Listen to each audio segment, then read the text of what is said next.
I praise and thank the Almighty God for giving this opportunity. ഈ അവസരം എനിക്ക് നൽകിയ വലിയവനായ ദൈവത്തെ ഞാൻ സ്തുതിക്കുകയും മഹത്വപ്പെടുത്തുകയും ചെയ്യുന്നു. And I also thank the oversight of BSF. BSFന്റെ ഓവർസൈറ്റ് കമ്മിറ്റിയോടുള്ള നന്ദിയും ഞാൻ രേഖപ്പെടുത്തുന്നു. Most of us have had the opportunity to visit and participate in the worship service in multiple assemblies in our lifetime. നമ്മുടെ ജീവിത കാലയളവിൽ അനേക സഭകളിൽ പോയി ദൈവത്തെ ആരാധിക്കുവാൻ നമുക്കിടയായിട്ടുണ്ട്. If you have had the chance to visit these same assemblies again in the recent past, I am sure you must have noticed that the dwindling numbers in our assemblies. എന്നാൽ ഈ കഴിഞ്ഞ വർഷങ്ങളിലൊക്കെ നിങ്ങൾ വീണ്ടും ആ സഭകളിലേക്ക് പോയിട്ട് ഉണ്ടെങ്കിൽ ഒരു കാര്യം നിങ്ങളുടെ ശ്രദ്ധയിൽ പെട്ട് കാണും, അവിടെയുള്ള അംഗസംഖ്യ വളരെ കുറഞ്ഞാണ് വരുന്നത്. Lately there has been this one question weighing on my mind. എൻ്റെ മനസ്സിൽ കഴിഞ്ഞ കുറച്ച് നാളുകളായിട്ട് ഒരു ചോദ്യം ഇങ്ങനെ കിടപ്പുണ്ട്. What does the future hold for our assemblies? നമ്മുടെ സഭകളുടെ ഭാവി എന്താണ്? In what directions are our assemblies headed? നമ്മുടെ സഭകളൊക്കെ ഏത് ദിശയിലേക്കാണ് നീങ്ങുന്നത്? This is a question that many believers are quietly asking.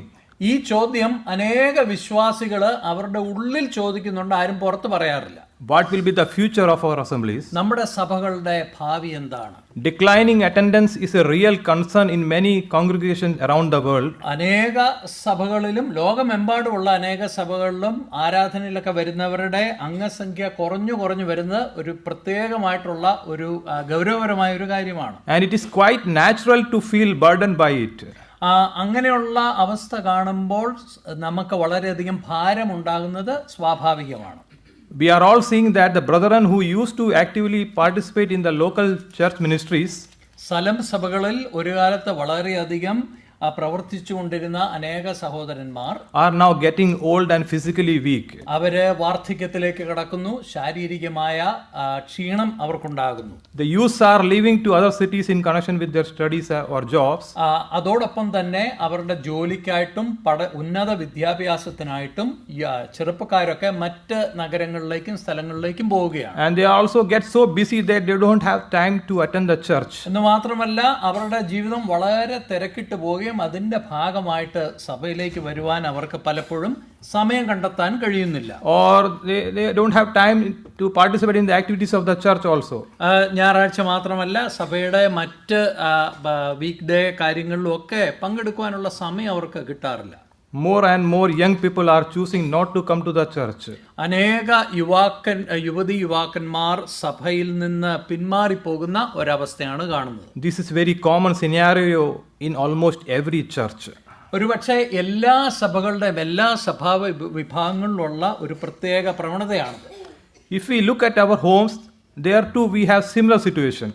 നമ്മൾ നമ്മുടെ ഭവനങ്ങളിലേക്ക് നോക്കിയാലോ അവിടെയും ഇതിന് സമാന്തരമായ ഒരു സാഹചര്യമല്ലേ? Children are busy with school work. നമ്മുടെ മക്കളൊക്കെ അവരുടെ സ്കൂളും കോളേജും അതിൻ്റെ ഹോംവർക്കും കാര്യങ്ങളൊക്കെ വളരെ തിരക്കാണ്.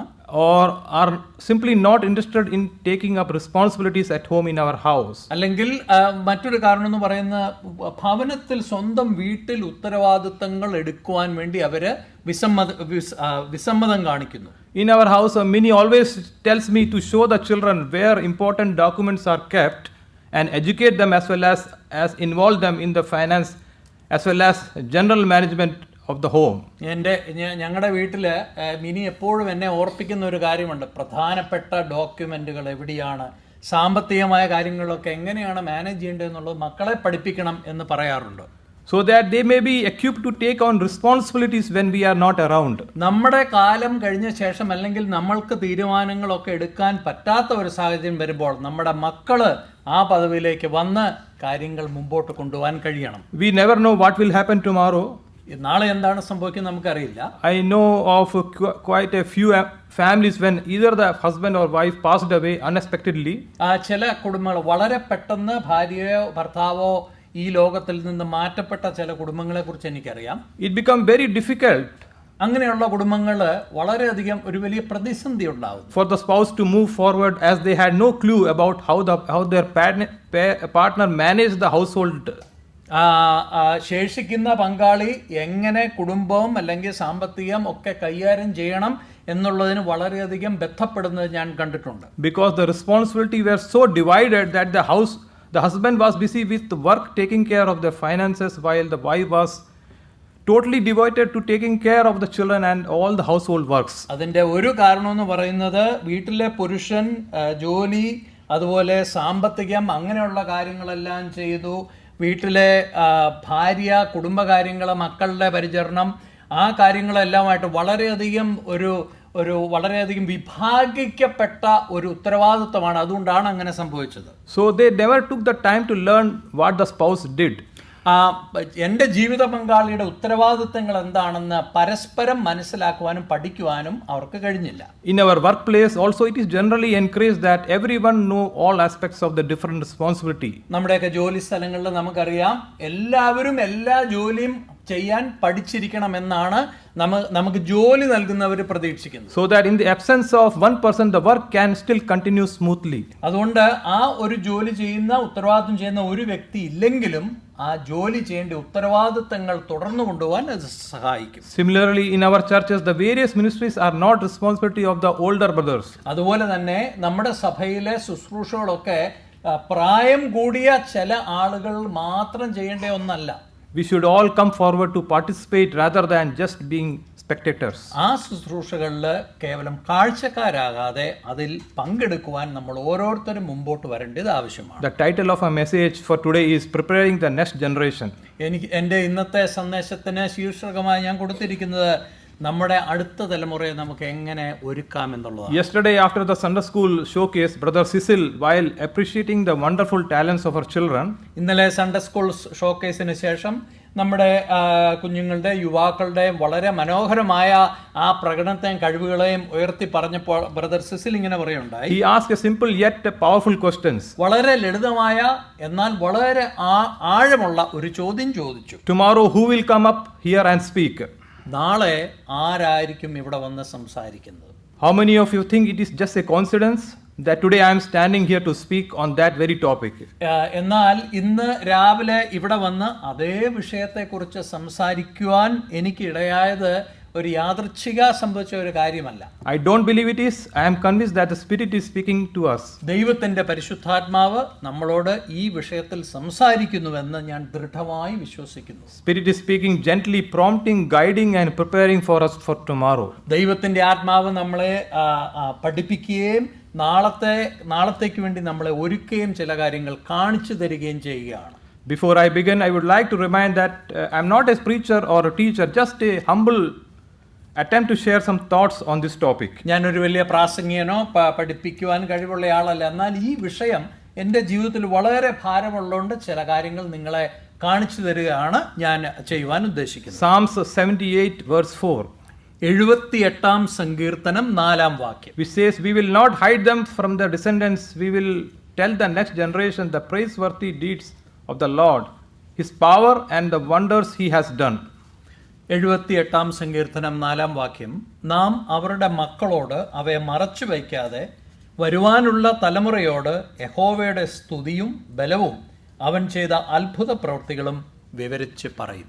This verse affirms our responsibility to instruct the next generation God's mighty works. അടുത്ത തലമുറയെ യഹോവയുടെ വലിയ പ്രവൃത്തികളെ കുറിച്ച് പഠിപ്പിക്കുകയും കാണിക്കുകയും ചെയ്യുന്നതിന്റെ ആ പ്രാധാന്യത്തെക്കുറിച്ചാണ് ഈ വാക്യം പറയുന്നത്. His admirable deeds, his power and the miracles he has performed. ദൈവത്തിന്റെ അത്ഭുത പ്രവൃത്തികള്, ദൈവം തന്റെ മക്കളോട് കാണിച്ചിരിക്കുന്ന വീര്യപ്രവൃത്തികളെയൊക്കെ നമ്മൾ അടുത്ത തലമുറയ്ക്ക് പറഞ്ഞു കൊടുക്കണം. It urges us to teach the stories of faith, including all great acts or miracles. ആ വലിയ അത്ഭുതങ്ങളുടെയും വിശ്വാസത്തിന്റെ വേദപുസ്തകത്തിൽ കൊടുത്തിരിക്കുന്ന വിശ്വാസത്തിന്റെ വലിയ സംഭവങ്ങളും കഥകളും ഒക്കെ അടുത്ത തലമുറയ്ക്ക് നമ്മൾ പഠിപ്പിച്ചു കൊടുക്കേണ്ടത് ആവശ്യമാണ്. That we read in the Bible so that those who come after us will also know. അങ്ങനെ നമ്മൾ ചെയ്യുമെങ്കിൽ നമുക്ക് ശേഷം വരുന്ന അടുത്ത തലമുറയും എന്താണ് ചെയ്യേണ്ടതെന്ന് നന്നായിട്ട് പഠിക്കും. Remember and trust in the great and mighty God and see what he has done. അതുപോലെ തന്നെ ദൈവം എന്താണ് ചെയ്തിരിക്കുന്നതെന്ന് ഓർക്കുവാനും ആ ദൈവത്തിൽ ആശ്രയം അർപ്പിച്ച് അവരുടെ ജീവിതം നയിക്കുവാനും അവർക്ക് കഴിയും.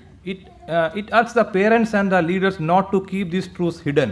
അതുകൊണ്ട് ഇങ്ങനെയുള്ള സത്യങ്ങൾ, കാര്യങ്ങൾ മാതാപിതാക്കന്മാരായ നമ്മളും അതുപോലെ സഭയുടെയൊക്കെ നേതൃത്വമുള്ളവര് ഇതാരും മറച്ച് അങ്ങനെ ഒളിച്ചു പിടിക്കരുത് എന്നാണ് എനിക്ക് അപേക്ഷിക്കാനുള്ളത്. but to share them openly with the coming generation so that their faith is reinforced and they are grow in their faith and rely on God in any circumstance. മറിച്ച് അടുത്ത തലമുറയെ നമ്മളത് കാണിക്കുകയും നമ്മളത് കാണിക്കുന്ന മുഖാന്തരം ദൈവത്തെ ഏതൊരു സാഹചര്യത്തിലും വിശ്വസിക്കുവാനും ആശ്രയം അർപ്പിക്കുവാനും അവർക്കും ഇടയാകട്ടെ എന്ന് ഞാൻ ആഗ്രഹിക്കുന്നു. We also see other verses with the same idea. Deuteronomy chapter 4 verse 9. ഇതേ ആശയം ഉൾപ്പെട്ടിരിക്കുന്ന അനേക വേദഭാഗങ്ങളുണ്ട്. അതിൽ ഒരെണ്ണമുള്ളത് Deuteronomy ആവർത്തന പുസ്തകം 4-ാം അധ്യായം chapter 4 verse. Only take heed to thyself and keep thy soul diligently, lest thou forget the things which thine eyes have seen, and lest they depart from thy heart all the days of thy life, but teach them thy sons and thy sons' sons. ആവർത്തന പുസ്തകം 4-ാം അധ്യായം 9-ാം വാക്യം. കണ്ണാലെ കണ്ടിട്ടുള്ള കാര്യങ്ങൾ നീ മറക്കാതെയും നിന്റെ ആയുഷ്കാലത്തൊരിക്കലും അവ നിന്റെ മനസ്സിൽ നിന്ന് വിട്ടുപോകാതെയും ഇരിപ്പാൻ മാത്രം സൂക്ഷിച്ച് നിന്നെ തന്നെ ജാഗ്രതയോടെ കാത്തുകൊള്ളുക. നിന്റെ മക്കളോടും മക്കളുടെ മക്കളോടും അവയെ ഉപദേശിക്കണം. Psalms 145 verse 4. One generation shall praise thy works to another and shall declare thy mighty acts. 145-ാം സങ്കീർത്തനത്തിന്റെ 4-ാം വാക്യത്തില് നമ്മൾ ഇങ്ങനെ വായിക്കുന്നു, ഒരു തലമുറയോട് നിന്റെ ക്രിയകളെ പുകഴ്ത്തി നിന്റെ വീര്യപ്രവൃത്തികളെ പ്രസ്താവിക്കും.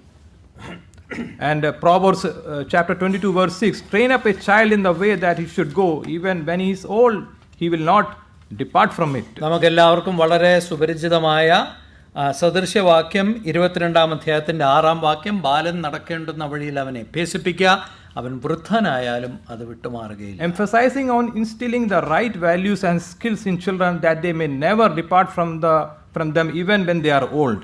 ശരിയായ മൂല്യങ്ങളും ശരിയായ ഉത്തരവാദിത്തങ്ങളും കടമകളും നമ്മുടെ അടുത്ത തലമുറയെ പഠിപ്പിച്ചാൽ അവരുടെ വാർദ്ധക്യകാലത്തും അവർ അതിൽ നിന്ന് മാറിപ്പോകാതെ ജീവിക്കുവാനിടയാകും. When considering how to prepare the next generation, it is helpful to explore some examples from the Bible. അടുത്ത തലമുറയെ എങ്ങനെ ദൈവകാര്യങ്ങളെ പഠിപ്പിക്കണം എന്നുള്ളതിന് ചില നല്ല മാതൃകകൾ വിശുദ്ധ വേദപുസ്തകത്തിൽ കൊടുത്തിട്ടുണ്ട്. How to passing down faith and the challenges faced by children of prominent believers. വിശ്വാസത്തെക്കുറിച്ചും അല്ലെങ്കിൽ വിശ്വാസികളുടെ മക്കളായിട്ടുള്ളവരെ എങ്ങനെ വെല്ലുവിളികളെ നേരിട്ടെന്നുള്ളതും നമ്മൾ പറഞ്ഞു കൊടുക്കേണ്ടത് ആവശ്യമാണ്. Let us briefly look into the lives of a few biblical figures who were prominent successors. വിശുദ്ധ വേദപുസ്തകത്തിൽ ഉള്ള ചില പ്രധാനപ്പെട്ട കഥാപാത്രങ്ങളെ അവരുടെ ജീവിതത്തിൽ അവരെങ്ങനെ ഇതിനെ കൈകാര്യം ചെയ്തെന്ന് നമുക്ക് ചിന്തിക്കാം. Let's talk about King Solomon. ആദ്യമായിട്ട് ശലോമോൻ രാജാവിനെ കുറിച്ച് ചിന്തിക്കാം. The son of King David. ദാവീദിന്റെ പുത്രനായിരുന്നു. Inherited both the throne of Israel and the divine commission to build the first temple in Jerusalem. ഇസ്രായേലിന്റെ സിംഹാസനം എന്ന് മാത്രമല്ല യെരൂശലേമിൽ ആദ്യത്തെ ദൈവത്തിന് ഉള്ള ദൈവാലയം പണിയുവാനുള്ള നിയോഗവും ശലോമോന് ലഭിച്ചു. A responsibility God had not given to David. ദാവീദിന് ഈ ഉത്തരവാദിത്വം കൊടുത്തിട്ടില്ലായിരുന്നു. Although Solomon began his reign marked by exceptional wisdom and spiritual clarity. ശലോമോൻ തന്റെ ഭരണം ആരംഭിക്കുമ്പോൾ വളരെയധികം വ്യക്തതയോടുകൂടിയും ദൈവിക ജ്ഞാനത്തിലോടും കൂടിയാണ് ആരംഭിച്ചത്. But his devotion dimmed in his later years. എന്നാൽ പിന്നീട് താൻ പ്രായമായി വന്നപ്പോൾ ദൈവത്തോടുള്ള തന്റെ സമർപ്പണത്തിന് നന്നേ കുറവുണ്ടായി. We see that he began his reign with great wisdom and vision, but his faith wavered later in life. വലിയ ദർശനത്തോടും വലിയ പരിജ്ഞാനത്തോടും കൂടി തന്റെ ഭരണം ആരംഭിച്ചുവെങ്കിലും തന്റെ ജീവിത വർഷങ്ങൾ കടന്നുപോയപ്പോൾ അതിൽ നിന്നൊക്കെ താൻ പിന്മാറിപ്പോയി. His life is the best example of a life begun well but ended in disaster. ശലോമോന്റെ ജീവിതത്തിൽ നമുക്ക് പഠിക്കുന്നത് വളരെ നന്നായിട്ട് ആരംഭിച്ച ഒരു ജീവിതം എന്നുള്ള മാതൃക, അതുപോലെ തന്നെ വളരെ മോശമായിട്ട് അധപ്പതിച്ചു പോയ ഒരു ജീവിതത്തിന്റെ മാതൃകയും കൂടെയാണ്. The second person is Elisha. രണ്ടാമതായിട്ട് Elisha was the successor to the prophet Elijah. വലിയ പ്രവാചകനായ ഏലിയാവിന്റെ പിന്തുടർച്ചാവകാശിയായിരുന്നു എലീശ. Elisha was called to continue his mentor's ministry. തന്റെ യജമാനന്റെ ആ മിനിസ്ട്രി തുടർന്നുകൊണ്ട് പോകുവാൻ ദൈവം നിയോഗിച്ച വ്യക്തിയാണ് എലീശ. Elisha asked for and received a double portion of his spirit. തന്റെ ഏലിയാവിന്റെ ആ ആത്മാവിന്റെ ഇരട്ടി ആണ് താൻ ആവശ്യപ്പെട്ടതും തനിക്ക് ലഭിച്ചത്. Elisha performed twice as many miracles of Elijah. ഏലിയ പ്രവാചകൻ ചെയ്തതിനേക്കാൾ അതിന്റെ ഇരട്ടി അത്ഭുതങ്ങളും പ്രവർത്തികളും എലീശ ചെയ്തു, demonstrating God's blessing on the next generation of prophets. അടുത്ത തലമുറയിലെ പ്രവാചകന്മാരുടെ മേലും തന്റെ അറിവ് തനിക്ക് പകരുവാൻ കഴിഞ്ഞു. Elisha was obedient to God's call, ദൈവത്തിന്റെ വിളിയോട് എലീശ അനുസരണമുള്ളവനായിരുന്നു, following Elijah's eagerly and faithfully. ഏലിയാവിന്റെ താൻ കാണിച്ചു കൊടുത്ത കാര്യങ്ങൾ വളരെ വിശ്വസ്തയോടുകൂടി താൻ പിന്തുടർന്നു. He clearly sought God and trusted him. ദൈവത്തെ വാസ്തവമായിട്ട് താൻ അന്വേഷിക്കുകയും ദൈവത്തിൽ തന്റെ ആശ്രയം അർപ്പിക്കുകയും ചെയ്തു. Therefore, through him, God worked powerfully. അതിന്റെ ഫലമായിട്ട് തന്റെ ജീവിതത്തിലൂടെ ദൈവം വളരെയധികം അത്ഭുതം പ്രവർത്തിച്ചു. Elisha's story reflects God's favor and continuation of the ministry into the next generation. എലീശയുടെ ജീവിതത്തിൽ നമ്മൾ മനസ്സിലാക്കുന്നത് ദൈവത്തിന്റെ പ്രസാദം തന്റെ മേൽ ഉണ്ടായിരുന്നു എന്നുള്ള മാത്രമല്ല, അതിന്റെ ഭാഗമായിട്ട് അടുത്ത തലമുറയോടും ആ താൻ പഠിച്ച് താൻ ലഭിച്ച ആ ശുശ്രൂഷ അവരെ കാണിച്ചു കൊടുക്കുവാനും കഴിഞ്ഞു. The next person is Joshua. യോശുവയാണ് മറ്റൊരു കഥാപാത്രം. Joshua succeeded Moses and was entrusted with leading the Israelites into the promised land. നമുക്കറിയാവുന്നതുപോലെ മോശയുടെ പിന്തുടർച്ചാവകാശിയായിട്ട് ഇസ്രായേൽ മക്കളെ കനാൻ ദേശത്തിലേക്ക് കയറ്റുന്നതിന് പ്രധാനമായ ഉത്തരവാദിത്തമുള്ള വ്യക്തിയായിരുന്നു യോശുവ. In contrast to the first generation which perished in the wilderness because of their unbelief. ഇതാ ആദ്യം മരുഭൂമിയിൽ തകർന്നുപോയ അവിശ്വാസത്തിന്റെ ഭാഗമായിട്ട് ഛേദിക്കപ്പെട്ടു പോയ ഒന്നാം തലമുറയിൽ നിന്ന് വളരെ വ്യത്യസ്തതയുള്ള വ്യക്തിയായിരുന്നു യോശുവ. Joshua and his generation fulfilled the mission under God's direction. ദൈവത്തിന്റെ നിർദ്ദേശപ്രകാരം യോശുവയും തന്റെ തലമുറയും വളരെ സത്യസന്ധതയോടുകൂടി ദൈവത്തെ വിശ്വസിച്ചു. Joshua was successful because of his obedience, courage and faith. അതിന്റെ ഒരു കാരണമുണ്ടായത് തന്റെ വിശ്വാസം, തന്റെ ധൈര്യം, ഈ രണ്ട് കാര്യങ്ങളായിരുന്നു. He was able to overcome the circumstance as well as his own fears by trusting God's words. തന്റെ സ്വന്തം ഭയത്തെയും തന്റെ ചുറ്റുപാടുകളെയെല്ലാം വളരെ വിജയത്തോടുകൂടി കൈകാര്യം ചെയ്യാൻ ഇടയായത് ദൈവത്തിന്റെ വചനവും ദൈവത്തിന്റെ കൽപ്പനകളും അനുസരിച്ചതുകൊണ്ടാണ്. What can the next generation learn from Joshua? Meditating on God's law, standing firm in faith, relying on God for strength and remaining faithful and obedient. വിശ്വാസത്തിൽ അടിയുറച്ചു നിന്നുകൊണ്ട് പൂർണ്ണ വിശ്വസ്തയോടും അനുസരണയോടും കൂടി ദൈവത്തെ അനുഗമിച്ചാൽ അങ്ങനെ അനുഗമിക്കുന്ന വരും തലമുറയ്ക്ക് എന്ത് ചെയ്യാൻ കഴിയുമെന്നുള്ളത് യോശുവ നമ്മളെ പഠിപ്പിക്കുന്നു. The last person is Timothy. നാലാമതായിട്ട് ചിന്തിക്കുന്ന വ്യക്തി തിമോത്തിയോസ് ആണ്. Paul's spiritual son. പൗലോസിന്റെ ആത്മീയ പുത്രനായിരുന്നു Timotheos. Timothy was trained to lead churches during the apostolic era. അപ്പോസ്തലന്മാരുടെ കാലത്ത് സഭകൾക്ക് വേണ്ടിയ നേതൃത്വം നൽകുവാനും ശുശ്രൂഷ നൽകുവാനും വളരെയധികം പരിശീലനം കിട്ടിയ വ്യക്തിയാണ് Timotheos. Paul mentored him to be a faithful minister to carry on the work of the gospel. സുവിശേഷത്തിന്റെ അഭിവൃദ്ധിക്കായിട്ട് ആ പ്രവൃത്തി തുടരുന്നതിന് വേണ്ടി പൗലോസ് താൻ തന്നെ മുൻകൈയെടുത്ത് പരിശീലിപ്പിച്ചു കൊണ്ടുവന്ന വ്യക്തിയാണ് Timotheos. This relationship highlights the importance of passing on a spiritual legacy beyond bloodlines. ആത്മീകമായ ഭൗമികമായത് മാത്രമല്ല ആത്മീകമായ ഒരു പൈതൃകം എങ്ങനെ അടുത്ത തലമുറയ്ക്ക് കൈമാറാം എന്നുള്ളതിൻ്റെ ഒരു നല്ല ഉദാഹരണമാണ് പൗലോസും തിമോത്തിയോസും തമ്മിലുള്ള ബന്ധം. Now let's take a quick note of challenging successors. ഇനിയും വളരെയധികം വെല്ലുവിളികൾ നേരിട്ട ചില വ്യക്തികളെ കുറിച്ച് നമുക്ക് ചിന്തിക്കാം. Cain and Abel. നമുക്കറിയാവുന്ന പോലെ കയീനും ആബേലും. The first two children of Adam and Eve represents a pivotal second generation of story. ആദാമിന്റെ ഹവ്വയുടെ മക്കളായ ഇവര് അടുത്ത തലമുറയുടെ ജീവിതത്തിൽ അവർ നേരിട്ട ചില വെല്ലുവിളികളിൽ നിന്ന് നമുക്ക് ചില കാര്യങ്ങൾ പഠിക്കാനുണ്ട്. Cain committing the murder of his own brother. കയൻ തന്റെ സ്വന്തം സഹോദരനായ ആബേലിനെ കൊലപ്പെടുത്തി. Out of pure jealousy demonstrate how the original sinful nature of Adam and Eve was not only passed down but magnified in the next generation. ആദാമിന്റെയും ഹവ്വായുടെയും ജീവിതത്തിലൂടെ കടന്നു വന്ന ആ പാപം എങ്ങനെ അടുത്ത തലമുറയിലേക്ക് കടന്നുവെന്നും അത് മുഖാന്തരം ആ അടുത്ത തലമുറയ്ക്ക് എന്തെല്ലാം പ്രയാസങ്ങൾ ഉണ്ടായെന്നും നമ്മളിവിടെ കാണുന്നു. The generation of second is generation of judges. പിന്നെ നമ്മൾ ന്യായാധിപന്മാരുടെ ആ തലമുറയെക്കുറിച്ച് നമ്മൾ ചിന്തിക്കുമ്പോൾ after the death of Joshua, the book of Judges records that there arose another generation after them who do not know the Lord. യോശുവയുടെ മരണത്തിന് ശേഷം ഇങ്ങനെയാണ് എഴുതിയിരിക്കുന്നത്, ദൈവത്തെ അറിയാത്ത ഒരു തലമുറയിലെ കുറെ ന്യായാധിപന്മാർ ഉയർത്തെഴുന്നേറ്റു.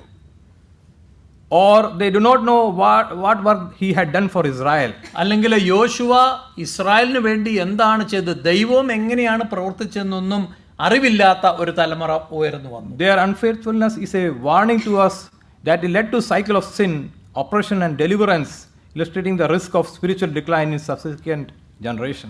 ആത്മീയമായ അധപ്പതനം അടുത്ത തലമുറയിലേക്ക് പോകുന്നതിനെ ചൂണ്ടിക്കാണിക്കുന്ന നല്ല ഒരു ഉദാഹരണമാണ് ഈ ന്യായാധിപന്മാരുടെ തലമുറ.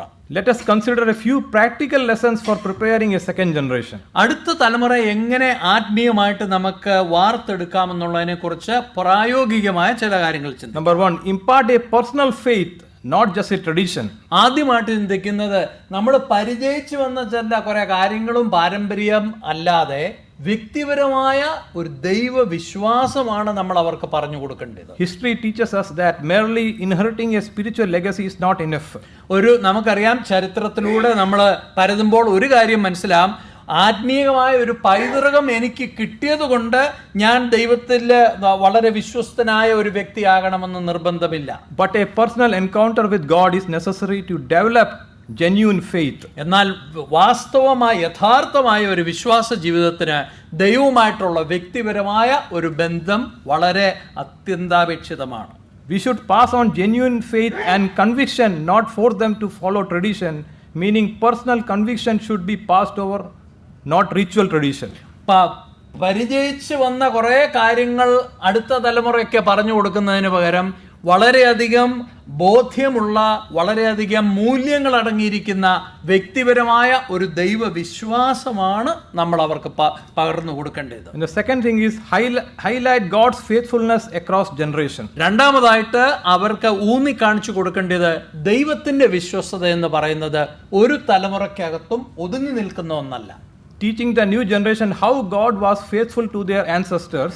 പുതിയ തലമുറയെ നമ്മൾ പഠിപ്പിക്കേണ്ടത് അവർക്ക് മുമ്പുണ്ടായ തലമുറക്കാർക്ക് എങ്ങനെയാണ് ദൈവം വിശ്വസ്തനായിരുന്നത് എന്നുള്ളതാണ്. From Abraham to Jesus provides a strong foundation for their own trust in God. Abraham മുതൽ കർത്താവ് യേശുക്രിസ്തു വരെയുള്ള ആ കാലഘട്ടത്തിൽ ദൈവത്തിന്റെ വിശ്വസ്തത എങ്ങനെ പ്രകടമായെന്നുള്ളത് ഈ വരും തലമുറ കണ്ട് മനസ്സിലാക്കേണ്ടത് ആവശ്യമാണ്. We read in Psalms 119 verse 90, your faithfulness continues through all generation. You established the earth and it endures. 119 സങ്കീർത്തനം 90 വാക്യം, നിന്റെ വിശ്വസ്തത തലമുറ തലമുറയോളം ഇരിക്കുന്നു, നീ ഭൂമിയെ സ്ഥാപിച്ചു, അത് നിലനിൽക്കുന്നു. And another verse is Deuteronomy chapter 7 verse 9. ആവർത്തന പുസ്തകം 7-ാം അധ്യായത്തിന്റെ 9-ാം വാക്യം മറ്റൊരു ഉദാഹരണമാണ്. Know therefore that the Lord your God is God. He is the faithful God, keeping his covenant to love to 1,000 generation of those who love him and keep his commands. ആകയാൽ നിന്റെ ദൈവമായ യഹോവ തന്നെ ദൈവം, അവൻ തന്നെ സത്യദൈവം എന്ന് നീ അറിയണം. അവൻ തന്നെ സ്നേഹിച്ച് തന്റെ കൽപ്പനകളെ പ്രമാണിക്കുന്നവർക്ക് 1000 തലമുറ വരെ നിയമവും ദയവും പാലിക്കുന്നു. And Psalms 89 verse 1. പിന്നീട് നമുക്ക് കാണാൻ കഴിയുന്നത് 89-ാം സങ്കീർത്തനം അതിന്റെ 1-ാം വാക്യം. I will sing of the steadfast love of the Lord forever. With my mouth I will make known your faithfulness to all generation. യഹോവയുടെ കൃപകളെക്കുറിച്ച് ഞാൻ എന്നേക്കും പാടും, തലമുറ തലമുറയോളം എൻ്റെ വായ് കൊണ്ട് നിന്റെ വിശ്വസ്തതയെ അറിയിക്കും. Another practical thing is take time to teach. മൂന്നാമതായിട്ട് എനിക്ക് പറയാനുള്ള ഒരു പ്രായോഗിക വശം എന്ന് പറയുന്നത്, അടുത്ത തലമുറ ഈ കാര്യങ്ങൾ പഠിപ്പിക്കുവാൻ നമ്മൾ കുറച്ച് സമയം കണ്ടെത്തണം. We read in Deuteronomy chapter 6 verse 6 and 7, these commandments that I give you today are to be on your hearts. Impress them on your children. Talk about them when you sit at home and when you walk along the road, when you lie down and when you get up. ആവർത്തന പുസ്തകം 6-ാം അധ്യായത്തിന്റെ 6-7 വാക്യങ്ങൾ കാണുന്നത്, ഞാൻ ഈ പറയുന്ന കാര്യങ്ങൾ, യഹോവയുടെ ചട്ടങ്ങൾ നിന്റെ അടുത്ത തലമുറയെ, നിന്റെ മക്കളെ പഠിപ്പിക്കണം, അവരെ എഴുതി വെക്കണം, അവരുടെ ഹൃദയത്തിൽ അത് ഹൃദ്യസ്ഥമാക്കണം, അവരെപ്പോഴും ഇരിക്കുമ്പോഴും എഴുന്നേൽക്കുമ്പോഴും എല്ലാം ദൈവവചനത്താൽ അവർ പൊതിയപ്പെടണം എന്ന് ആ വാക്യങ്ങളിൽ നമ്മൾ കാണുന്നു. Like the Deuteronomic model of instructing children in daily life, an effective teaching can be achieved by drawing spiritual lessons from everyday's occurrence. നമ്മുടെ ഒക്കെ ജീവിതത്തിലെ ഓരോ ദിവസം നടക്കുന്ന സംഭവങ്ങളിൽ നിന്ന് ആത്മീക പാഠങ്ങൾ പഠിക്കുവാൻ നമുക്ക് ഇടയാകണമെന്നാണ് ആവർത്തന പുസ്തകത്തിലെ ഈ വാക്യങ്ങൾ നമ്മളോട് പറയുന്നത്. Another practical lesson is emphasize sound doctrine. അടുത്ത പിന്നീട് പറയാനുള്ള ഒരു പ്രായോഗിക കാര്യം എന്ന് പറയുന്നത് ശരിയായ ഉറപ്പുള്ള ഉപദേശം വേണം അടുത്ത തലമുറയെ പഠിപ്പിക്കുവാൻ. We read in Titus chapter 1 verse 9. തീത്തോസിന്റെ ലേഖനം 1-ാം അധ്യായത്തിന്റെ 9-ാം വാക്യത്തിൽ ഇങ്ങനെ വായിക്കുന്നു: He must hold firm to the trustworthy word as taught, so that he may be able to give instructions in sound doctrine, and also be rebuke those who contradict it. പത്യോപദേശത്താൽ പ്രബോധിപ്പിപ്പാനും വിരോധികൾക്ക് ബോധം വരുത്തുവാനും ശക്തനാകേണ്ടതിന് ഉപദേശപ്രകാരമുള്ള വിശ്വാസവചനം മുറുകെ പിടിക്കുന്നവനുമായിരിക്കണം. Sound training in scripture and doctrine is a vital for preparing a character for apologetics, moral discernment and spiritual maturity. ദൈവവചനത്തെ ശരിയായി പഠിച്ച് മനസ്സിലാക്കി അതിൻ്റെ ഉപദേശങ്ങൾ സത്യമായിട്ട് അറിയുന്നത് മറ്റുള്ളവരുടെ മുമ്പിൽ നമ്മുടെ വിശ്വാസത്തെക്കുറിച്ച് നമുക്കൊരു മറുപടി പറയുവാനും നമ്മുടെ ദൈനംദിന ജീവിതം പൂർണ്ണമായ ബോധ്യത്തോടുകൂടി ജീവിക്കുവാനും വളരെ സഹായകരമാകും. And another practical lesson is model godly character. മറ്റൊരു പ്രായോഗിക വശം എന്ന് പറയുന്നത് ദൈവീകമായ ഒരു സ്വഭാവം നമ്മൾ എപ്പോഴും പ്രകടമാക്കണം. As emphasized by Paul's mentorship of Timothy, തിമോത്തിയോസിന്റെ ജീവിതത്തിലെ പൗലോസിന്റെ ശുശ്രൂഷയെ കുറിച്ച് നമ്മൾ വായിക്കുമ്പോൾ, living out one's faith consistently is a powerful tool for preparing the next generation. സ്ഥായിയായിട്ട് ഒരു വ്യക്തിയുടെ വിശ്വാസ ജീവിതം അടുത്ത തലമുറയുടെ മുമ്പിൽ ജീവിച്ചു കാണിക്കുക എന്നത് വളരെ പ്രധാനപ്പെട്ട ഒരു കാര്യമാണ്. Children learn best by observing the behavior of their elders. നമുക്കെല്ലാവർക്കും അറിയാം, മക്കള് ഏറ്റവും നന്നായിട്ടൊരു കാര്യം പഠിക്കുന്നത് അവരുടെ മുൻ തലമുറയുടെ പെരുമാറ്റം കണ്ടാണ്. Another practical lesson is encourage personal responsibility. അടുത്ത പ്രായോഗിക കാര്യം എനിക്ക് പറയാനുള്ളത് വ്യക്തിപരമായിട്ട് ഉത്തരവാദിത്തങ്ങൾ എടുക്കുവാൻ അവരെ പഠിപ്പിക്കണം. Teaching the younger generation to accept responsibility for their own failures and repent when they stumble. We have to teach them on their own shortcomings. അവരുടെ ജീവിതത്തിലെ പരാജയങ്ങൾ വരുമ്പോൾ ആ പരാജയത്തെ തിരുത്തുവാനും അവരുടെ ജീവിതത്തിലെ പാപമോ കുറവോ വരുമ്പോൾ അത് ഏറ്റുപറഞ്ഞ് ഉപേക്ഷിക്കുവാനും ഒക്കെ നമ്മൾ അവരെ പഠിപ്പിച്ച് പരിശീലിപ്പിച്ചെടുക്കണം. And they can turn back in repentance when they fail, which will be helpful, build a foundation of humility as well as spiritual strength. ഇങ്ങനെയൊക്കെ അവരുടെ ജീവിതത്തിൽ അവർ ചെയ്യുമെങ്കിൽ താഴ്മയുടെയും വിനയത്തിന്റെയും നല്ല ഒരു അടിസ്ഥാനം നമുക്ക് അവർക്ക് ഇട്ടുകൊടുക്കുവാൻ കഴിയും. Lastly, pray for the next generation. പിന്നീട് ഒരു പ്രായോഗിക കാര്യം എന്ന് പറയുന്നത് അടുത്ത തലമുറയ്ക്ക് വേണ്ടി നമ്മൾ പ്രാർത്ഥിക്കണം. Persistent prayer is very important for guiding and protecting the next generation. സ്ഥിരമായ പ്രാർത്ഥന അടുത്ത തലമുറയെ സംരക്ഷിക്കുവാനും അവരുടെ ആത്മീകമായ വികസനത്തിന് വളരെയധികം സഹായകരമാകും. We have to continually pray for wisdom and steadfastness in guiding our children in knowing God. നമ്മുടെ മക്കളെ, നമ്മുടെ അടുത്ത തലമുറയെ അവർ ദൈവത്തെ സ്ഥിരമായിട്ട് അറിഞ്ഞ് ജീവിക്കുന്നതിൽ നമ്മൾ എല്ലാ ദിവസവും പ്രാർത്ഥനയിൽ നിരതരായിരിക്കണം. Pray that the next generation will come to know God and put their trust in Him. അടുത്ത തലമുറ ദൈവത്തെ അറിയുകയും അവരുടെ പൂർണ്ണ വിശ്വാസം ദൈവത്തിൽ അർപ്പിക്കുവാനിടയാകണമെന്ന് നമ്മൾ പ്രാർത്ഥിക്കണം. Pray for the church to faithfully hand down the gospel to future generation. അതുപോലെ നമ്മുടെ സഭകളൊക്കെയും സുവിശേഷം സത്യമായി യഥാർത്ഥമായി അടുത്ത തലമുറയ്ക്ക് പറഞ്ഞു കൊടുക്കുവാൻ അവരെ ഒരുക്കുന്നതിനായിട്ട് നമ്മൾ പ്രാർത്ഥിക്കണം. Key takeaway for preparing second generation biblical characters involve intentional discipleship. നമ്മൾ അടുത്ത തലമുറയെ ക്രിസ്തീയ വിശ്വാസപ്രകാരം നമ്മൾ അവരെ വാർത്തെടുക്കുന്നതിൽ സഹായകരമാകുന്ന ആദ്യത്തെ കാര്യം എന്ന് പറയുന്നത് വളരെയധികം ഉദ്ദേശത്തോടു കൂടിയുള്ള ശിഷ്യത്വം. However, it is untimely, depends on the individual's personal relationship with God. എന്ന് മാത്രമല്ല, അത് ആ വ്യക്തിയും ദൈവവുമായിട്ടുള്ള ആ ബന്ധത്തിന്റെ അടിസ്ഥാനത്തിൽ മാത്രമാണ്. While a strong legacy provides an advantage, it is not an unbreakable shield against spiritual decline. നമ്മൾ വളരെയധികം നമുക്ക് ആത്മീയമായ പൈതൃകവും നല്ല ആത്മീയ പ്രവണതകളും ഒക്കെ നമുക്കുണ്ടെങ്കിലും അതൊന്നും ആത്മീക പരാജയത്തിൽ നിന്ന് നമ്മളെ രക്ഷിക്കുകയില്ല. The stories of Solomon and the generation of judges serve as warnings. നമ്മൾ മുമ്പേ ചിന്തിച്ച ശലോമന്റെ ജീവിതവും അതുപോലെ തന്നെ ന്യായാധിപന്മാരുടെ ആ തലമുറയുടെ കാര്യങ്ങളൊക്കെ ഇതിനൊരു താക്കീതായിട്ട് നിൽക്കുകയാണ്. While the examples of Joshua, Elisha, and Timothy show what is possible with faithful guidance and personal devotion.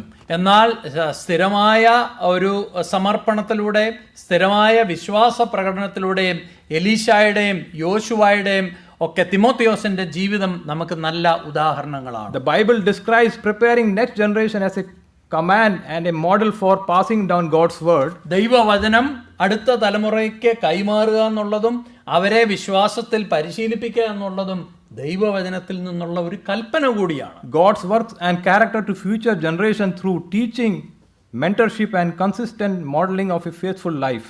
നമ്മൾ സ്ഥിരമായിട്ടുള്ള പഠിപ്പിക്കുക, അതുപോലെ തന്നെ അവർക്ക് വേണ്ടിയ ശിഷ്യത്വം കൊടുക്കുക, അവരുടെ മുമ്പിൽ വിശ്വസ്തയോടുകൂടി മാതൃകാപരമായ ഒരു ജീവിതം നയിക്കുക എന്നുള്ളതും ആവശ്യമാണ്. We already read in Psalm 78 verse 4 to 7 and Proverbs 22 to 6, emphasizing the responsibility of parents and elders to share God's wonders, guide children in His ways. 78-ാം സങ്കീർത്തനത്തിൽ നിന്നും 22-ാം സദൃശവാക്യങ്ങളിൽ നിന്നും മാതാപിതാക്കന്മാര് അവരുടെ മക്കളെ അടുത്ത തലമുറയെ എങ്ങനെ ദൈവകാര്യങ്ങളിൽ വളർത്തിക്കൊണ്ടുവരണം എന്നുള്ളത് നമ്മൾ ചിന്തിച്ചു. And ensure that faith and obedience to His commandments are continued through the ages. നമ്മൾ എത്ര നാൾ നമ്മൾ ജീവിക്കുന്നുവെങ്കിൽ അത്രയും നാളും ദൈവവചനത്വം ദൈവത്തിന്റെ കൽപ്പനകളെ അനുസരിക്കുക, ദൈവത്തിന്റെ പാതയിൽ തന്നെ നമ്മൾ സഞ്ചരിക്കുക എന്നത് അത്യാവശ്യമാണ്. Some of the key concepts in biblical preparations. അങ്ങനെ നമ്മൾ ദൈവവചനത്തിലേക്ക് നോക്കി എങ്ങനെ ഇതിനുവേണ്ടി എങ്ങനെ തയ്യാറെടുക്കാമെന്ന് നമ്മൾ ചിന്തിക്കുമ്പോൾ, telling God's story, ആദ്യമായിട്ട് ദൈവത്തെക്കുറിച്ചുള്ള സകല കാര്യങ്ങളും പറയുക. The older generation is to tell the coming generation the glorious deeds of the Lord. ദൈവത്തിന്റെ അത്ഭുത പ്രവൃത്തികളെയും വീര്യകാര്യങ്ങളെയും അടുത്ത തലമുറയ്ക്ക് നമ്മൾ പറഞ്ഞു കൊടുക്കണം. And His might and the wonders that He has done. അതായത് പഴയ തലമുറയുടെ മുൻ തലമുറക്കാരുടെ ജീവിതത്തില് ദൈവം എത്ര വിശ്വസ്തനായിരുന്നു എന്നുള്ളത് അടുത്ത തലമുറയ്ക്ക് പറഞ്ഞു കൊടുക്കണം. This involves recounting God's faithfulness and works so that the next generation can learn from them and trust in Him.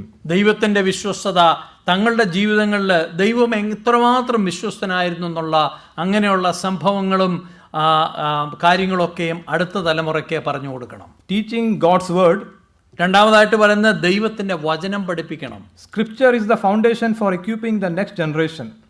നമുക്കറിയാവുന്ന പോലെ അടുത്ത തലമുറയെ തയ്യാറെടുക്കുന്നതിൽ ഏറ്റവും അടിസ്ഥാനപരമായ കാര്യം ദൈവത്തിന്റെ വചനമാണ്. The word of God is useful for teaching, rebuking, correcting and training in righteousness. സകലവിധ ശാസനയ്ക്കും അഭ്യാസത്തിനും അതുപോലെ സത്യപാതയിൽ നടത്തുന്നതിനും ദൈവവചനം ദൈവശ്വാസീയമാണ്. So that the servants of God may be thoroughly equipped for every good work. അങ്ങനെ ചെയ്യുന്നവര് എല്ലാ നല്ല പ്രവൃത്തികൾക്കും തങ്ങളെ തന്നെ തയ്യാറാക്കി ഒരുക്കമുള്ളവരായിട്ട് തീരുമെന്ന് ദൈവവചനം പറയുന്നു. Another aspect is modeling a faithful life. മറ്റൊരു കാര്യം എന്ന് പറയുന്നത് അടുത്ത തലമുറയുടെ മുമ്പാകെ ദൈവികമായ ഒരു ജീവിത ശൈലി നമ്മൾ ജീവിച്ച് കാണിക്കുക. Living out one's faith authentically is crucial. നമ്മുടെ വിശ്വാസം നമ്മുടെ ദൈനംദിന പ്രവൃത്തി പദത്തിൽ കൊണ്ടുവരിക എന്നുള്ളത് വളരെ അത്യാവശ്യമായ കാര്യമാണ്. This includes demonstrating integrity, love and faithfulness in word. സ്നേഹവും വിശ്വസ്തതയും നമ്മളുടെ ജീവിതത്തിൽ നമ്മൾ പ്രകടമാക്കണം. And action as exemplified by Paul's spiritual mentors Lois and Eunice. പൗലോസ് പറഞ്ഞ ലോയിസും യൂനിസിന്റെ കാര്യത്തിൽ പറഞ്ഞ പോലെ തിമോത്തിയോസിനെ അവന്റെ കുടുംബത്തെക്കുറിച്ച് പറയുമ്പോൾ പൗലോസ് എത്രമാത്രം അവരുടെ മുമ്പിൽ തന്റെ വിശ്വാസ ജീവിതം ജീവിച്ച് കാണിച്ചു എന്ന് നമ്മൾ വായിക്കുന്നു. Another aspect is building a community legacy. മൂന്നാമതായിട്ട് നമ്മൾ നമ്മുടെ മക്കളെ അടുത്ത തലമുറയെ വളർത്തേണ്ട ഒരു സമൂഹ മധ്യയായിരിക്കണം. Preparation extends beyond the home to the entire community of faith. നമ്മൾ അടുത്ത തലമുറയെ നമ്മൾ തയ്യാറെടുക്കുന്നത് നമ്മുടെ വീടിനകത്ത് മാത്രം ഒതുക്കി നിൽക്കാൻ വേണ്ടിയല്ല, സമൂഹത്തിലും അവർ പ്രയോജനം ഉള്ളവരായി തീരണം. The village concept we can see from 2 Timothy chapter 3 verse 15 highlights how the whole community, including leaders, grandparents and other spiritual mentors, plays a role in training children.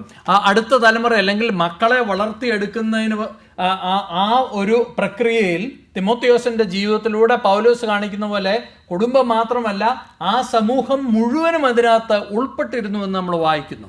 And another aspect is fostering a biblical worldview. അടുത്തതായിട്ട് നമ്മൾ നമ്മുടെ മക്കളിലേക്ക് പകർന്നു കൊടുക്കേണ്ടത് ഈ ലോകത്തെ വീക്ഷിക്കുന്നത് ദൈവവചനത്തിന്റെ ആ ലെൻസിലൂടെ ആയിരിക്കണം. Equipping young people with a biblical worldview helps them navigate life's challenges and make life-altering decisions based on biblical principles.